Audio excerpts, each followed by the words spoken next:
Photoelectric effect. Today we will discuss about the photoelectric effect. What is photoelectric effect? We will discuss in it experiment. First we will discuss about the parts of this photoelectric effect. We have an evaporator tube in which we have a vacuum and photosensitive plate A and photosensitive plate B. At the right side, there we have a wire which is connected to the photosensitive plate A, and there is the wire which is connected to the photosensitive plate B through a circuit, and negative potential is connected to the A plate and positive potential is connected to the B plate. There will be a voltmeter in between plate A and B for seeing the reading of the current.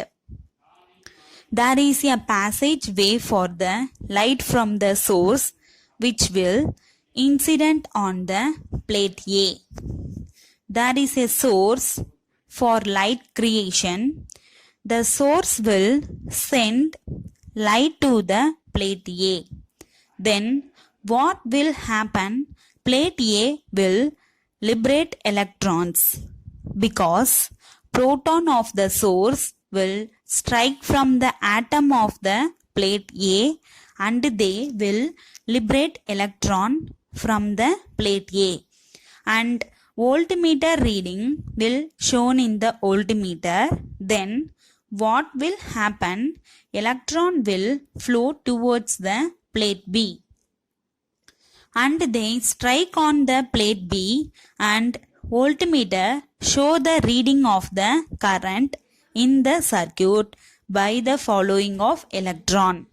So there is the principle of the photoelectric effect, in which a source of light sending light to the plate A, and plate A will reject electron towards the plate B.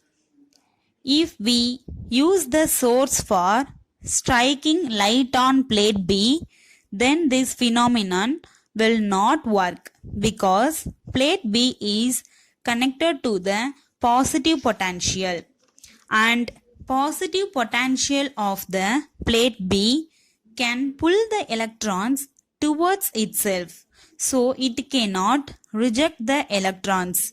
So negative potential of the plate A will help the plate A to reject the electrons from the plate A. This is the photoelectric effect, which is used for production of current in the circuit.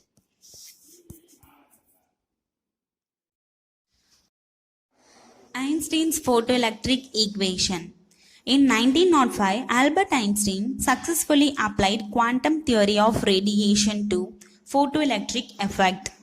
According to Einstein, the emission of photoelectron is the result of the interaction between single photon of the incident radiation and an electron in the metal.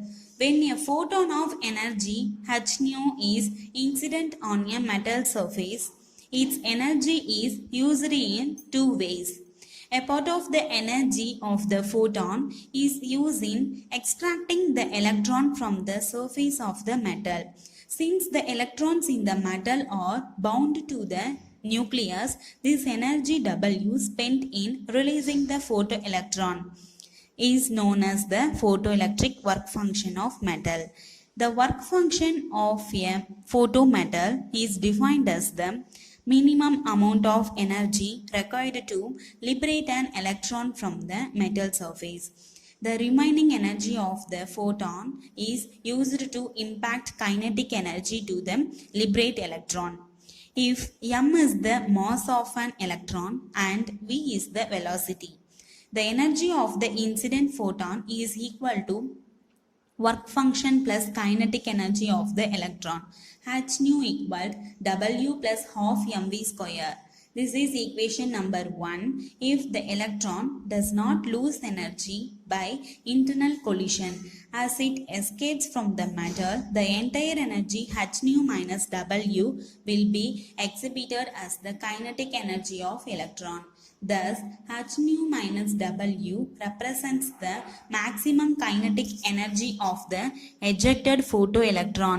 If V maximum is the maximum velocity with which the photoelectron can be ejected, then h nu equal W plus half mv square maximum. This is equation number 2. This equation is known as Einstein's photoelectric equation. When the frequency nu of the incident radiation is equal to the threshold frequency nu naught of the metal surface, kinetic energy of the electron is 0, then equation 2 becomes h nu naught equal to W. This is equation number 3. Substituting the value of W in equation 2, we get h nu minus h nu naught equal half mv square maximum, or h into nu minus nu naught equal half mv square maximum. This is another form of Einstein's photoelectric equation.